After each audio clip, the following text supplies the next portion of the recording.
monetizing digital services since 2004, boosting the entertainment industry by making digital content accessible for everyone.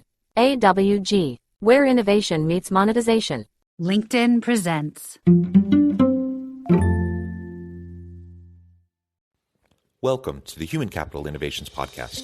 We're your source for personal, professional, and organizational growth and development, where we share original research, explore industry trends, and interview executives and thought leaders from across the globe. We hope you join us often for practitioner-oriented content around all things related to leadership, HR, talent management, organizational development, and change management. Maximize your personal and organizational potential with Human Capital Innovations Podcast.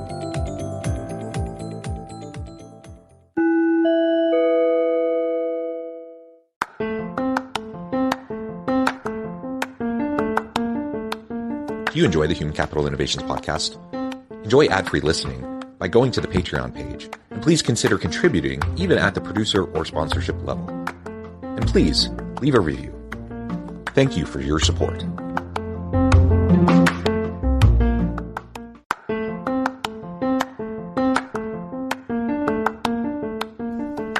Welcome to the Human Capital Innovations Podcast. In this HCI Podcast episode, I talk with Arthur Woods about his book, Hiring for Diversity, the Guide to Building an Inclusive and Equitable Organization.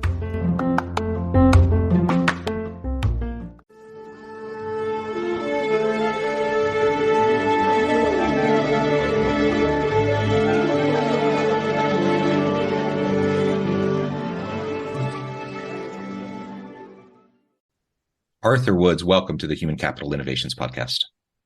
Thanks for having me. It is a pleasure. I'm super excited to have this conversation with you today. We're going to be talking about your book, Hiring for Diversity, the Guide to Building an Inclusive and Equitable Organization. Such a hugely important topic, very timely. And in fact, it's so timely that last week when we had originally scheduled this interview, we ended up just chatting in the pre-interview for far too long. So we had to reschedule to make sure we had time to actually do the interview itself, because there's just so many interesting things going on right now. So many current events. So, there's just so much happening in the world, and this is relevant to all of it. So I'm super excited to be able to chat with you about this and learn more about your experiences and your insights around inclusivity, diversity, equity, inclusion, and belonging. Arthur Woods is a social entrepreneur and LGBTQ plus advocate working at the intersection of equity, inclusion, and technology. He is an Amazon national bestselling author for the book Hiring for Diversity and the co-founder of Matheson, a venture-backed technology platform equipping employers with everything they need to manage their diversity hiring efforts. Arthur was named to Forbes 30 Under 30 and 40 Under 40 by BEQ. He is a 3-time TEDx speaker and has advised leading brands from Disney, Sonos, and MetLife to the Smithsonian. Again, a pleasure to have you, Arthur. Anything else you would like to share with me by way of your background, personal context before we dive on in further?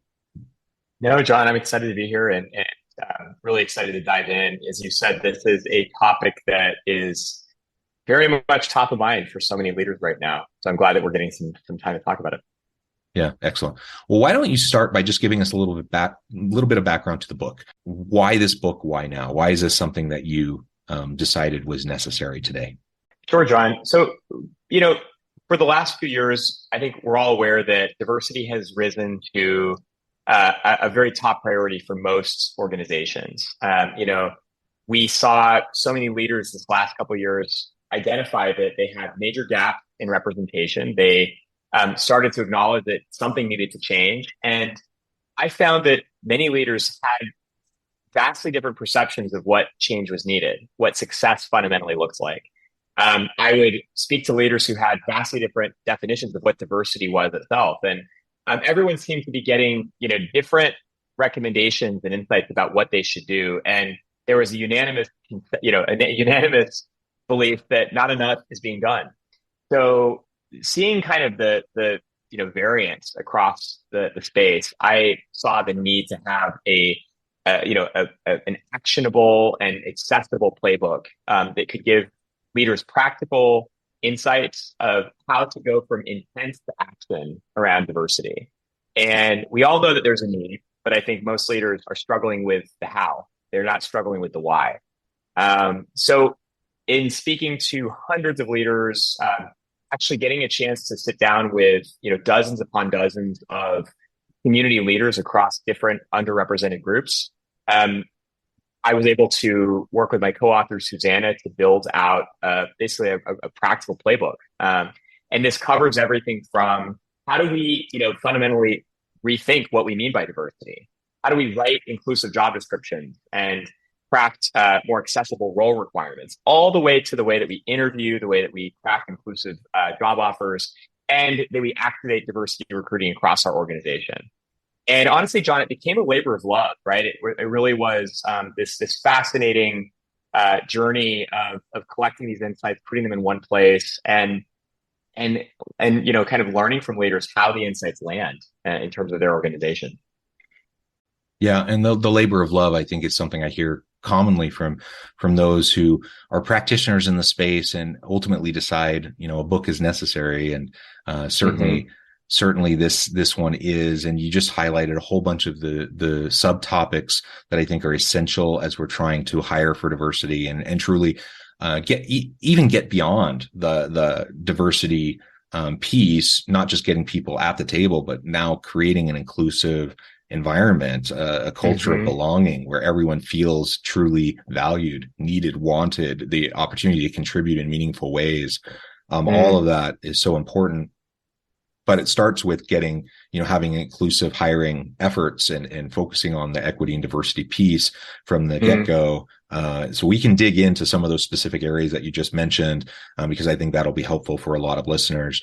But I also just wanted to highlight from the outset that the why behind all of this, hopefully for most people, is pretty clear. But in case it's not, there's a clear business case for all of this. Organizations perform better. They have more creativity and innovation. Teams are more productive when you leverage effective diversity within organizations. But it's also the right thing to do from a human perspective. The human case coupled with the business case should make it a no-brainer that every organization wants to be paying attention to this and making sure that we're fostering a really wonderful environment where everyone feels valued. And when that happens, not only is it better for the individuals, it's better for the team, it's better for the organization as a whole. Yeah, that's spot on. And to your point, we have to really kind of bring this back to the human case. The business case sometimes can disguise us from the core essence of what we're really trying to achieve. And if we get to the heart of DEI, the non kind of stigmatized and politicized view of it, it's, what are the conditions that we can create to unleash the potential of our teams? And if we think about the practical case of having a representative team that's reflective of the customers you're trying to serve, that fosters diversity of thought, that creates safety where people can raise their hand and make things better, those are the conditions. I don't know about you, John, but those are the conditions that I believe every single team, regardless of sort of their leaning politically, will thrive in. And I think, in fact, a lot of the recent events have created these kind of unnecessary headwinds for diversity, and have created a bit of a stigmatized, kind of politicized view of it. That's created, I think, a sentiment among some to say, "Oh, we can kind of take our focus off of this, or actually this might even be more harmful than good for our organizations. Therefore, we shouldn't invest in it at all." We have to really kind of combat that.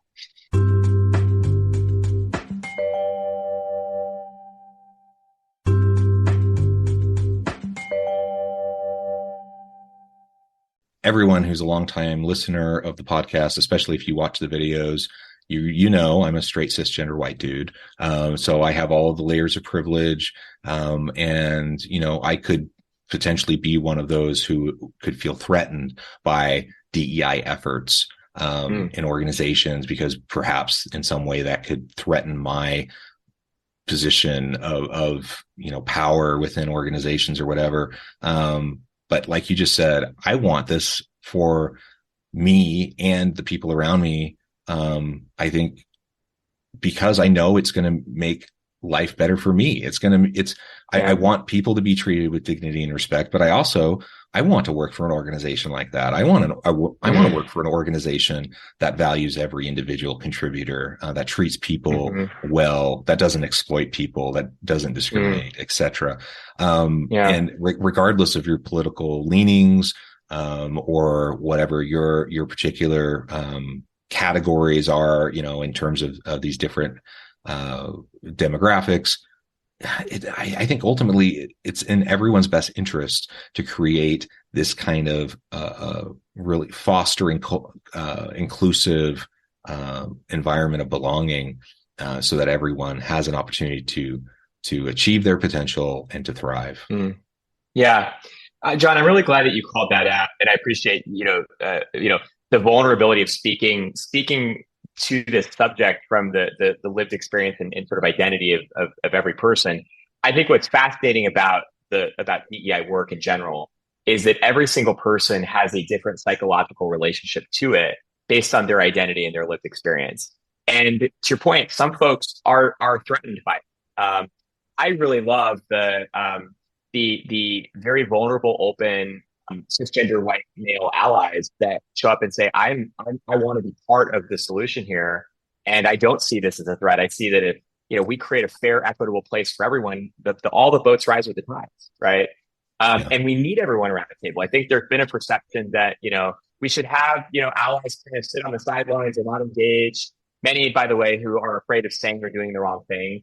And the sentiment of everyone's voice needing to be heard, and everyone's participation truly being necessary for the work to work. And I think in the context of hiring, there's a great example there.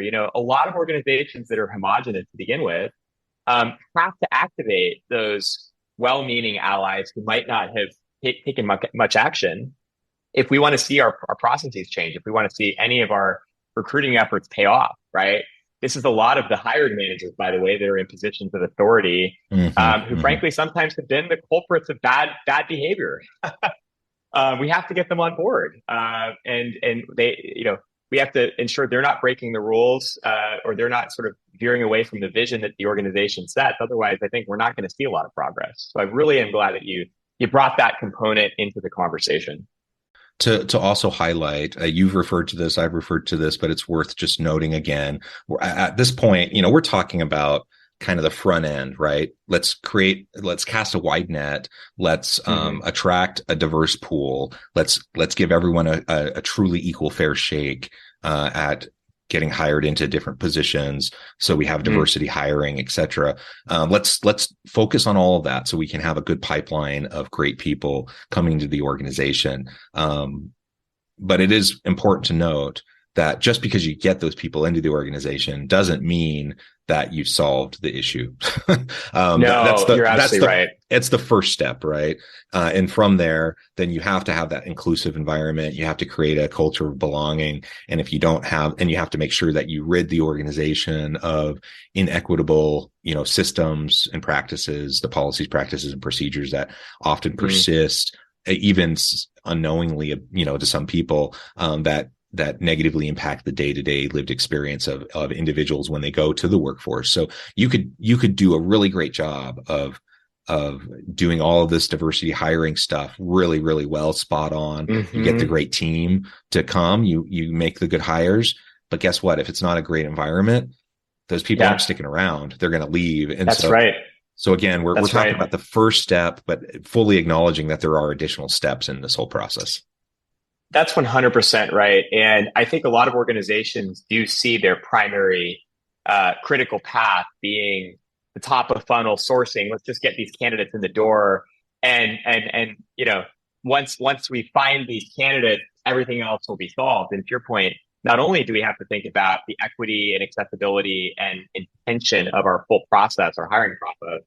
And by the way, a lot of candidates face the most significant bias at the moment that a job description is crafted and it has these inaccessible requirements, or where so much bias comes up that I wrote about in the interview process, where I'm sure as you've seen, John, there's so much subjectivity because we've had a lot of senior leaders, frankly, that have interviewed in a pretty off the cuff improv manner, since the beginning of time, right? So much inequity, shows up after the upfront sourcing. But to your point, John, a really clear point here that we have to be really intentional about how we're onboarding folks to set them up to be successful. We see drop off of underrepresented new hires within the first 90 days if they're not set up for success. And then to your point that folks are given autonomy, mobility, safe mechanisms to share feedback so that they're set up to be successful and to stay in advance once they're in the organization. That's truly half the battle. Yeah, absolutely. All right. With all of that said, let's now drill down into a couple of these hiring practices that are the best practices to make sure that we aren't inadvertently, unintentionally perhaps narrowing, unnecessarily so, by the way, narrowing our potential pool of applicants and making sure that we are truly equal employment opportunity organizations, not in just name only, but truly in every sense of the word. One of the things you talked about, was just from the very inception of the position and the posting as you're starting to craft the job posting, which is that initial very first step to even send a signal out that you're interested, that you want to find people. What are some of the pitfalls that you've seen organizations fall into again and again around the job description and the posting that then goes out and can shape how people perceive the position and who's willing to even put their name forward? Yeah, it's a great question. And this is actually, it's one of those issues that's in plain sight and we oftentimes really overlook it. So if we think about the common way that a job description is crafted, right, from its genesis, it's oftentimes the case that you have a hiring manager who says, I want to hire for this role. The first thing I'm going to go do is I'm going to Google that job. I'm going to find the first job description that I find, and I'm going to just put that into a document, maybe add a couple, edits. Typically, I'm not reducing anything. There's no reduction there at all. And so what's happening is I'm literally, without a lot of thought, pulling through requirements that could have been literally written 20 years ago for that job rec. And actually, sometimes that's the way recruiters operate as well. So what happens in all of this, is that we're typically paying way too much. Monetizing digital services since 2004. Boosting the entertainment industry by making digital content accessible for everyone. AWG. Where innovation meets monetization. We're thinking in our head, I want to kind of imagine the perfect candidate. And this perfect candidate complex is something I try to talk a lot about, because in a perfect candidate world, right, we start to say, well, it'd be wonderful if they had a PhD. It'd be wonderful if they went to an Ivy League school, if they had a really high GPA, all of this sort of exorbitant industry experience. It'd be wonderful if they actually had more experience than we needed. And we could somehow get this deal on a really overqualified candidate for a role that we're going to pay them less for, right? And in our minds, we start to kind of create this archetype of the perfect candidate, and we put in these credentials into that archetype that are really unnecessary. What we're actually doing inadvertently is we're taking what could have been a very representative pool and we're restricting it to a very homogenous pool. Because if we think about historically, the folks that have had these exorbitant credentials, they have not been very representative, right? So the tactic for hiring managers and for recruiters alike is to strip away anything that is what we would call non-essential. And this takes actually quite a bit of energy, right? It's to think about, well, maybe I don't need, just as some examples, I don't need an advanced degree. Can I provide an alternate to a degree? Can there be years of experience that are commensurate to a degree, right? Can I eliminate ranges of years? A lot of job descriptions, as I'm sure you've seen, John, have 10 to 15 years, or these wide ranges. What has been statistically proven to happen is that an underrepresented candidate sees a range of years. If they come in at the bottom end of it, they're less likely to pursue that opportunity. And we found this especially among women. If women, statistically proven, don't tend to meet all the requirements for the job, it is less likely they will apply to that job than a man, right? So we see the inequities that already are created when we have these exorbitant requirements. So we really coach folks to strip away anything that's not necessary. Focus on competencies, not on years, not on degrees. And if we get focused on what you will actually do in this job and what you need to deliver to be successful, that's a much more equitable way to craft that role. And again, less is more.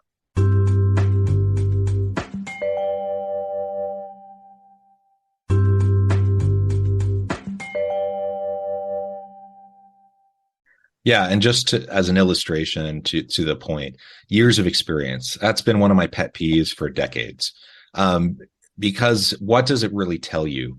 I don't think it tells you what you think it tells you most of the time. Right. And one of Right. the things that I often will say to leaders is, say it's even like 5 years of experience. Okay, what does that mean? 5 years of experience. Are you going to put someone forward as a better candidate because they have 5 years of crappy experience versus the one person who has, a year and is hungry and motivated and is a fast learner and is, they're going to come in and they're going to hit the ground running. Like, in what world would you say the person with 5 years is better for the position than that other person? I don't think most people would say that. Most people wouldn't say that when it's framed to them that way. Yet we're artificially creating that dynamic within the pool of candidates, and you're having people selecting. You're pushing them out of the pool, whether they're self-selecting out or you're signaling to them that they should, apply, or telling them that they shouldn't apply.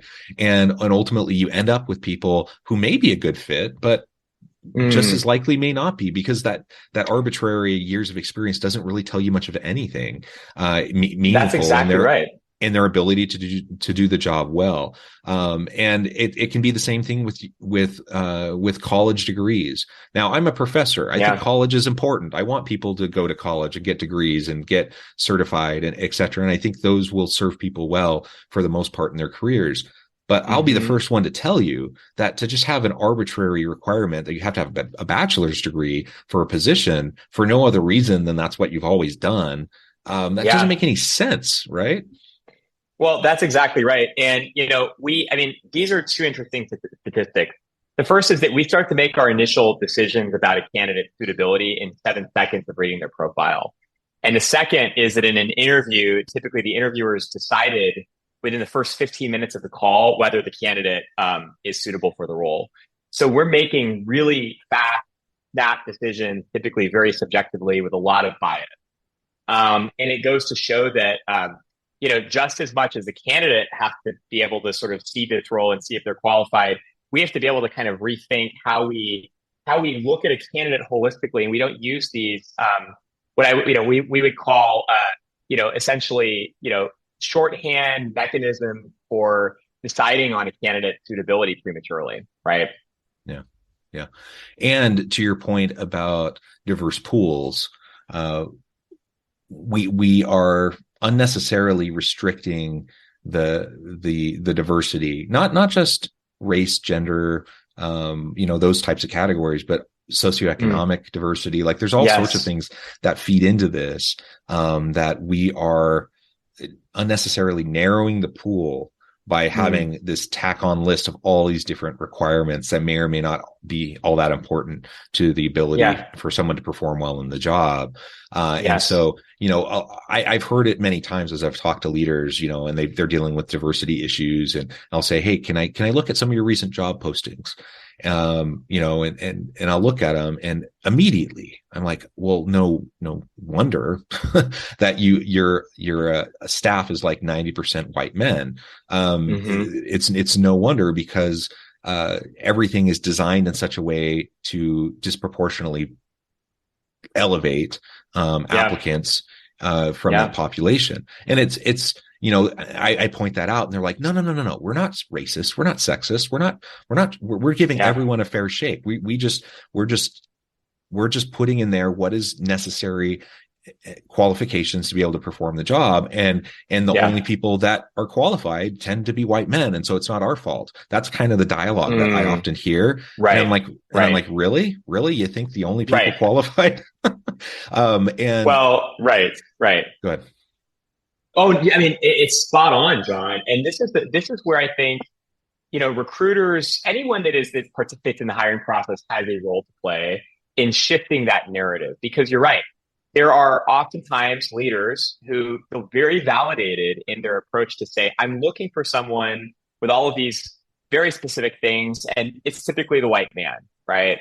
And, we have a chance to kind of push back and say, what does it really mean to be successful in this role? And how can we overcome these preconceptions right? And myths that we might have had about, sort of what sets someone up for success. And we really need, we refer to this concept of case studies. Case studies, have long stood the test of time in almost every space. But in inclusive hiring, case studies are the examples of, sort of breaking the mold and the unconventional successes that actually kind of emerged from us, taking a different approach, opening up the pool, right? Rethinking requirements, taking a more structured approach. So I think the more that we have these case studies, they become kind of our currency to get this work to scale. Arthur, this has just been a real pleasure. I know we've only scratched the surface, but you have a book that goes into great detail on all these topics and related topics. As we wrap things up for today, I just wanted to give you a chance to share with the audience how they can connect with you, find out more about your work, where they can find your book, Sure. And then give us the final word on the topic for today.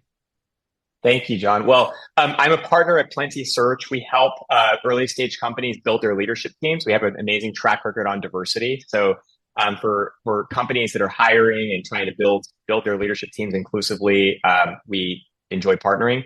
You can learn more about us at plentysearch.com and then hiring for diversity at hiringfordiversity.com. What I would end by saying is we really need everyone. Typically this conversation, the diversity recruiting topic reaches audiences that I would call kind of the choir being preached to. And what I would sort of challenge the folks who are nodding their head in our dialogue, John, who are saying, yes, I know, it's yes, take this to the person that doesn't know, take this to the person that's pushed back and has honestly maybe been the bottleneck in this work taking off. And every single conversation is a chance for us to make progress, even plant a seed that will shift someone's perspective down the line. So I would say never overlook or take for granted the chance to shift the way that someone thinks about this work. We are definitely all making improvements together, and we're all in it together. Yeah. Well said. Arthur, it's been a pleasure. I encourage the audience to reach out, get connected, find out more about what Arthur can do for you. Check out the book. And as always, I hope everyone can stay healthy and safe, that you can find meaning and purpose at work each and every day. And I hope you all have a great week. Do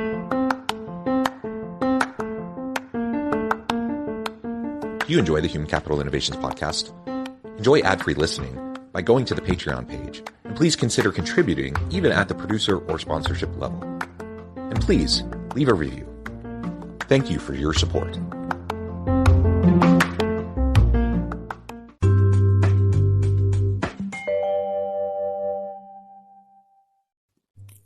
Thanks again for joining us for this episode of the Human Capital Innovations Podcast. I hope you stay healthy and safe and that you have a great week.